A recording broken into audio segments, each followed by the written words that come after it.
Salut à tous et bienvenue à une autre vidéo de Récit Reddit.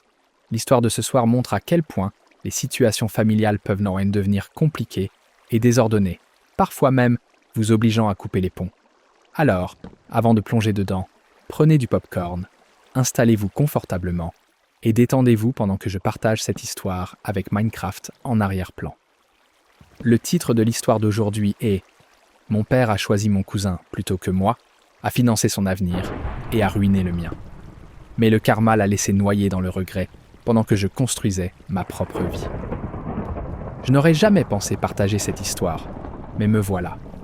Je suis un homme de 30 ans qui a parcouru un chemin difficile, surtout avec la famille. Ma mère est morte en me donnant naissance, ce qui a jeté une longue ombre sur ma relation avec mon père. Il n'a jamais pu surmonter sa perte et agissait toujours comme si j'étais à blâmer.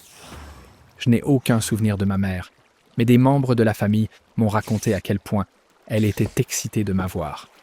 Après des années de lutte pour concevoir, elle était enfin enceinte, ce qui rend d'autant plus dévastateur que sa joie ait été si brutalement interrompue.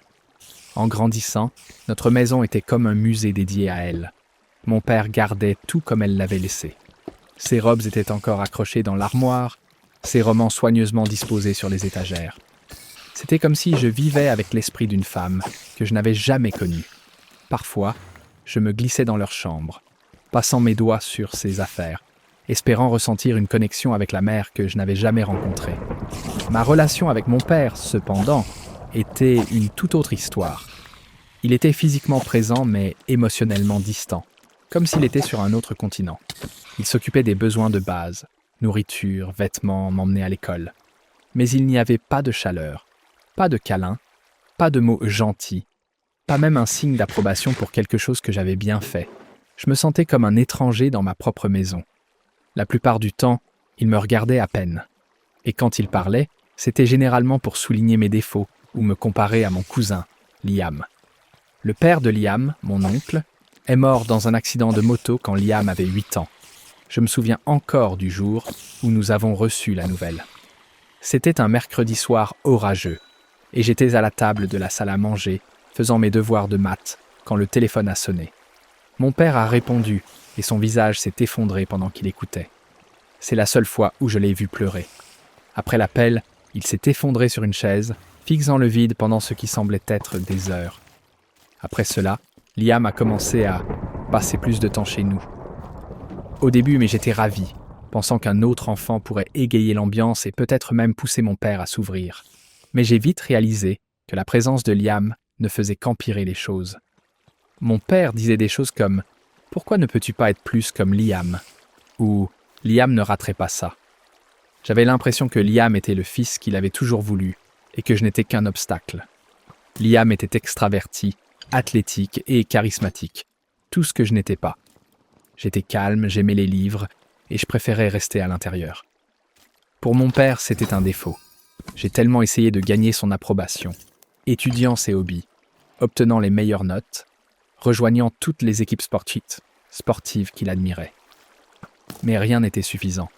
Liam ne pouvait rien faire de mal à ses yeux. Mon père félicitait Liam pour les plus petites choses, tandis que mes efforts passaient inaperçus.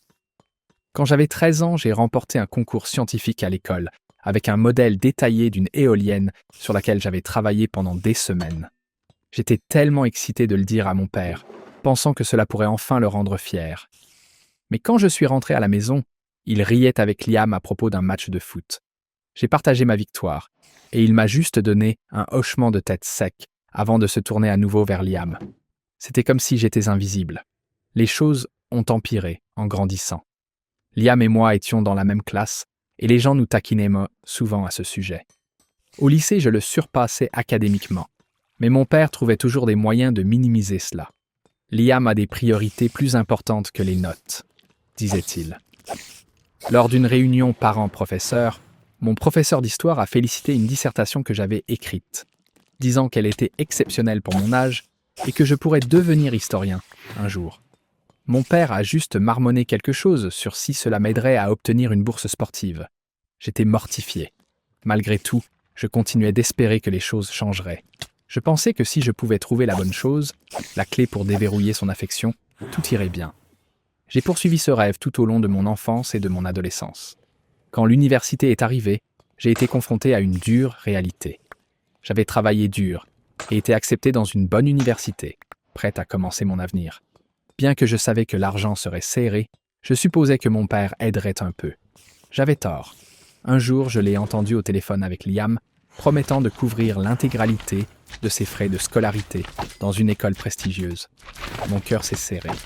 Quand j'ai demandé s'il pouvait m'aider aussi, il m'a regardé comme si j'avais dépassé les bornes. Liam en a plus besoin. Je ne peux pas payer pour vous deux, a-t-il dit. Cela a brisé mes rêves d'université. J'ai essayé de faire en sorte que ça marche quand même, prenant un emploi à temps partiel dans un café local, travaillant tard le soir et le week-end. J'ai postulé pour toutes les bourses que je pouvais trouver, mais ce n'était pas suffisant. Le stress d'équilibrer les cours, le travail, les études et le sommeil était écrasant. Après un semestre, j'ai dû abandonner. Je ne pouvais pas me le permettre. Pendant ce temps, Liam prospérait dans son université chic, entièrement financée par mon père. Il postait sur les réseaux sociaux à propos de son dortoir élégant, de ses voyages de vacances, de la nouvelle tablette que mon père lui avait achetée pour l'école. Chaque publication était comme un coup de poing dans le ventre. Ce fut le point de rupture. J'ai fait mes valises et je suis parti, coupant tout contact avec mon père et Liam. Ça faisait mal, mais je ne pouvais pas rester dans cet environnement toxique, vivant dans l'ombre de ma défunte mère et du cousin qui avait pris ma place dans le cœur de mon père. Les dernières années ont été difficiles. J'ai fait toutes sortes de jobs. Livrer des colis, ranger des étagères, même des quarts de nuit dans une supérette, juste pour garder un toit au-dessus de ma tête et de la nourriture sur la table. C'était une lutte, surtout quand je voyais les publications de Liam sur sa vie universitaire incroyable et le super boulot qu'il a décroché après son diplôme. Mais je trace lentement mon propre chemin. J'ai maintenant un emploi stable, gérant une petite librairie d'occasion. Ce n'est pas glamour, mais être entouré de livres me procure de la paix. Je prends aussi des cours du soir dans un community college local, travaillant vers le diplôme que j'ai toujours voulu. C'est un processus lent, mais il m'appartient. J'ai trouvé une nouvelle sorte de famille avec mes amis, des gens qui m'apprécient pour ce que je suis. Nous avons des soirées cinéma hebdomadaires, nous faisons de la randonnée quand nous pouvons, et nous nous soutenons mutuellement dans tout. Ce n'est pas parfait, mais c'est réel. Je pensais avoir laissé tout ce drame familial derrière moi. Mais la vie a une façon de vous surprendre. Hier, j'ai reçu un appel d'un numéro inconnu. Quand j'ai répondu, j'ai été choqué d'entendre la voix de mon père de l'autre côté. 3 ans s'étaient écoulés depuis ma dernière conversation avec lui. Et maintenant, il appelait, demandant de l'aide. Je suis encore aux prises avec ce que je ressens à ce sujet. Mais une chose est claire, je ne suis plus cet enfant qui court après son approbation. Cela fait 1 semaine depuis cet appel surprenant, et je trie encore les émotions qu'il a déclenchées. Entendre sa voix a ramené un flot de souvenirs, principalement douloureux. Son ton était différent, cependant plus vieux, fatigué, presque désespéré. Il a commencé par un petit bavardage maladroit, demandant des nouvelles de ma vie, comme si les dernières années n'avaient pas existé. Puis il est allé droit au but. Il avait besoin d'argent, beaucoup. J'étais abasourdi. C'était l'homme qui n'avait jamais dépensé 1 centime pour mon université, qui avait toujours choisi Liam plutôt que moi. Maintenant, il se tournait vers moi pour de l'aide. L'ironie m'a frappé durement. Quand j'ai retrouvé ma voix, je lui ai demandé pourquoi il ne demandait pas à Liam, son favori. Il s'est tu, puis a marmonné que Liam était occupé avec sa nouvelle carrière et ne pouvait pas aider. Je n'ai pas pu m'empêcher de ricaner. Après des années à entendre que Liam était meilleur, qu'il méritait tout ce que je n'avais pas, je devais intervenir. Je lui ai dit de demander à Liam à la place, puisqu'il était toujours l'enfant chéri. Il y a eu une longue pause. Puis il a commencé à parler de regrets concernant ses choix passés, voulant réparer les choses. Je l'ai coupé. Je lui ai dit qu'il était trop tard. J'avais passé toute ma vie à essayer de gagner son amour. Et maintenant, il ne s'en souciait que parce qu'il avait besoin de quelque chose. J'ai raccroché peu après. Après l'appel, j'ai ressenti un mélange d'émotions. Une partie de moi se sentait coupable de l'avoir repoussé. C'est toujours mon père. Mais une plus grande partie se sentait libre. Pour la première fois, je lui ai tenu tête, refusant de laisser ce vieux besoin de son approbation me contrôler. Les jours suivants ont été difficiles. Je n'arrêtais pas de rejouer la conversation, me demandant si j'avais fait ce qu'il fallait. Je pensais à toutes les fois où j'avais eu besoin de lui, et il n'était pas là. pas seulement pour l'université, mais pour les petits moments où un enfant a besoin de son père. Événements scolaires, conseils sur les filles, apprendre à conduire. Il était absent pour tout cela. Je me souviens de mon premier chagrin d'amour à 17 ans. Elle s'appelait Émilie, et je pensais qu'elle était mon monde. Nous étions ensemble depuis 5 mois quand elle m'a quitté pour un joueur de basket. J'étais effondré. Je suis rentré à la maison, les yeux gonflés, et j'ai trouvé mon père à sa place habituelle, scotché à la télévision. Je suis resté là, espérant qu'il remarquerait, mais il a juste grommelé que j'étais sur son chemin. Je suis allé dans ma chambre et j'ai pleuré seul, ou la fois où j'ai obtenu mon permis de conduire. La plupart des pères de mes amis leur avaient appris à conduire, mais j'ai dû demander des leçons à notre voisin, M. Thompson. Quand j'ai réussi le test, je me suis précipité à la maison pour partager la nouvelle. Mon père était dans le garage bricolant une moto avec Liam. Je leur ai montré mon permis. Liam m'a fait un high five, mais mon père a juste donné un hochement rapide et est retourné montrer à Liam une pièce de moteur. Je ne pense pas qu'il m'ait jamais laissé conduire sa voiture. Je me suis aussi demandé quel genre de problème mon père avait pour avoir besoin de mon aide. Il a toujours été fier, presque obstinément. Pour qu'il me contacte ainsi, ça devait être sérieux. Une partie de moi s'inquiétait pour lui. Mais ensuite, je me suis souvenu de toutes les fois où j'avais peur pour mon propre avenir, luttant après avoir abandonné l'université. Où était son inquiétude alors? J'ai dû trouver les choses par moi-même. Et je l'ai fait. J'ai construit ma propre vie sans lui. Pourquoi devrais-je le sortir d'affaire maintenant? Je suis revenu à cette première année après avoir quitté la maison, commençant de zéro dans une nouvelle ville où personne ne me connaissait. J'ai pris tous les emplois que je pouvais trouver. Nettoyer des bureaux, faire la vaisselle dans un dîner, tout ce qu'il fallait pour payer un petit appartement. Certaines nuits, après de longues journées au dîner, les pieds douloureux et sentant la graisse, je me demandais si j'avais fait une erreur. J'aurais pu ravaler ma fierté, rester à la maison, essayer de réparer les choses avec mon père. Mais ensuite, je me souvenais de la critique constante, du sentiment de ne jamais être assez bien, et je savais que j'avais fait le bon choix. Au cours des jours suivants, je me suis senti mieux à propos de ma décision. En disant non, je prenais enfin le contrôle. Je ne suis plus l'enfant qu'il pouvait ignorer ou écarter. Je suis un adulte qui fait ses propres choix, et je ne lui dois rien. Pourtant, je ne pouvais m'empêcher de me demander ce qui avait conduit à cela. Pourquoi Liam, le cousin parfait, ne pouvait-il pas aider? Une partie de moi voulait creuser plus loin, mais j'hésitais. Voulais-je vraiment rouvrir ces vieilles blessures? J'ai envisagé d'appeler la mère de Liam ma tante. Elle avait toujours été gentille, bien que distante. La dernière fois que je l'ai vue, c'était lors d'un barbecue familial, avant que je ne déménage. Elle a donné une grande étreinte à Liam, s'extasiant sur son acceptation dans une université de premier plan. Quand ce fut mon tour, elle m'a juste donné une petite tape et un sourire faible. J'ai décidé de ne pas la contacter. Je ne suis toujours pas sûr de ce que je vais faire ensuite. Une partie de moi veut laisser le passé derrière et se concentrer sur mon propre chemin. Mais je ne peux pas me débarrasser de la curiosité à propos de ce qui se passe avec mon père et Liam. Seul le temps dira si je décide de creuser plus loin ou de laisser tomber. Mise à jour 2. Cela fait 1 mois depuis ma dernière mise à jour et beaucoup de choses se sont déroulées. Malgré ma réticence, la curiosité a pris le dessus. Je voulais savoir pourquoi mon père avait besoin d'aide et pourquoi Liam ne se manifestait pas. J'ai commencé par contacter quelques amis de la famille encore en contact avec lui. Ils étaient hésitants au début, mais j'ai reconstitué une image plus claire. J'ai appelé Madame Len, la meilleure amie de ma mère, qui avait toujours été chaleureuse avec moi pendant mon enfance. Elle était surprise d'avoir de mes nouvelles, mais heureuse de parler. Après quelques rattrapages, j'ai posé des questions sur mon père et Liam. Elle a poussé un lourd soupir avant de révéler les détails.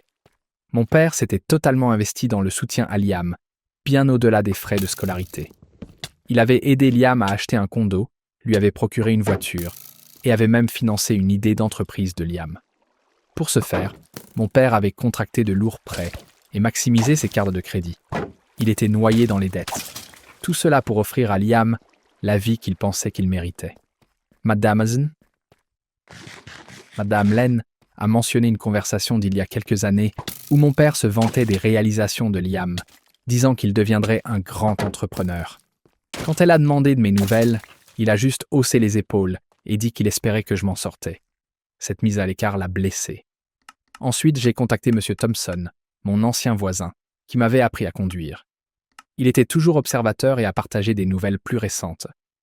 Apparemment, Liam avait persuadé mon père d'investir dans une start-up technologique qu'il lançait avec des amis de l'université. Mon père avait hypothéqué la maison à nouveau pour la financer. Le hic. Le super nouveau boulot de Liam ne fonctionnait pas. La start-up avait coulé et Liam luttait lui-même pour joindre les deux bouts. Quand mon père a demandé à Liam de l'aider avec ses dettes croissantes, Liam aurait dit qu'il n'avait rien à donner. M. Thompson avait entendu une dispute houleuse entre eux il y a quelques semaines. Liam était arrivé dans un SUV flambant neuf, et mon père l'avait confronté à propos de la start-up échouée et de l'argent qu'il y avait investi. Liam a répondu que ce n'était pas sa faute si l'industrie avait changé et qu'il rembourserait mon père quand il le pourrait. Puis, il a filé, laissant mon père debout dans l'allée, l'air brisé. Je l'admets, une partie de moi ressentait une satisfaction sombre. Après des années à être comparé à Liam et à entendre que je ne serais jamais à la hauteur, le cousin parfait n'était pas si parfait après tout. Mon père avait mis tous ses espoirs et son argent sur Liam, pour voir tout s'effondrer. Mais surtout, je me sentais épuisé, usé par le drame constant, la douleur persistante, et les éternels « et si ». Je ne pouvais m'empêcher de penser à ce qui aurait pu être différent si mon père m'avait soutenu, comme il l'a fait pour Liam. Peut-être aurais-je terminé l'université. Peut-être serais-je dans une autre carrière maintenant. Mais d'un autre côté, peut-être n'aurais-je pas appris les leçons d'indépendance et de résilience qui me définissent aujourd'hui. Je me suis souvenu des jours difficiles après avoir abandonné l'université, survivant avec des nouilles instantanées et des boissons énergétiques bon marché, tout en travaillant à plusieurs emplois. Je me rappelais les nuits tardives à étudier, après des quarts épuisants, alimentés par une détermination obstinée à m'améliorer, même sans diplôme. C'était un chemin difficile, mais il a fait de moi ce que je suis.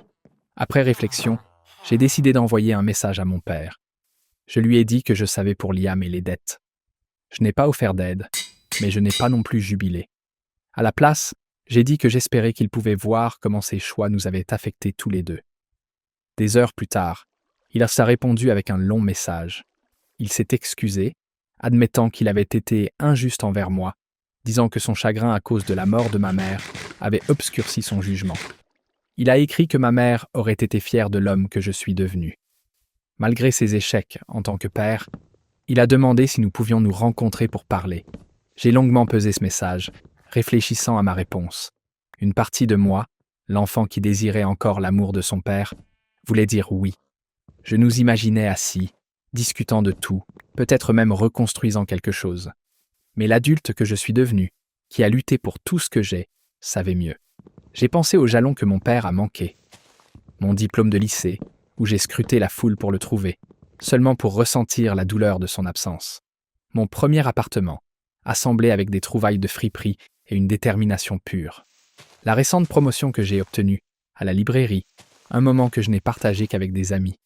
Finalement, je lui ai répondu par texto que je n'étais pas prêt à le rencontrer. J'ai reconnu ses excuses, mais j'ai clairement dit que des mots ne pouvaient pas effacer des années de négligence et de favoritisme. Je lui ai dit que j'avais besoin de temps et d'espace, et qu'il devait respecter cela. J'ai aussi déclaré fermement que je ne l'aiderais pas financièrement. Ses choix l'ont conduit ici, tout comme les miens m'ont conduit où je suis. Ce n'est pas mon travail de réparer ses erreurs. En écrivant ceci, je ressens une sorte de libération. Pas vraiment de la joie, mais comme si un lourd fardeau avait été soulevé. Pendant si longtemps, j'ai porté le poids d'essayer de gagner l'amour de mon père, me demandant ce qui n'allait pas chez moi pour qu'il choisisse Liam. Maintenant, je vois que ce n'était jamais à propos de moi. C'était son combat avec le chagrin et la perte. Je ne sais pas ce que l'avenir nous réserve, ou s'il y aura même une relation. Peut-être qu'un jour nous aurons une conversation honnête. Peut-être pas. Pour l'instant, je me concentre sur ma propre vie. Je continue de suivre des cours du soir, travaillant régulièrement vers mon diplôme. Je construis des liens avec des gens qui m'apprécient pour moi, pas pour ce qu'ils veulent que je sois. La semaine dernière, j'ai aidé mon amie Lisa, pas Émilie du lycée, à emménager dans son nouvel endroit. En déballant des cartons et en installant ses meubles, j'ai réalisé que ces connexions, cette famille choisie, sont ce qui compte le plus. Pas l'approbation de quelqu'un qui n'a jamais vu ma valeur. La vie n'est pas toujours facile, mais je trace mon propre chemin. Pour la première fois depuis des années, j'ai l'impression d'être là où je suis censé être. Je ne sais pas ce qui vient ensuite, mais je suis certain que je l'affronterai à mes conditions, avec la force que j'ai bâtie à travers des années à tenir debout tout seul. C'est quelque chose que le favoritisme de mon père ne pourra jamais m'enlever. C'est la fin de l'histoire.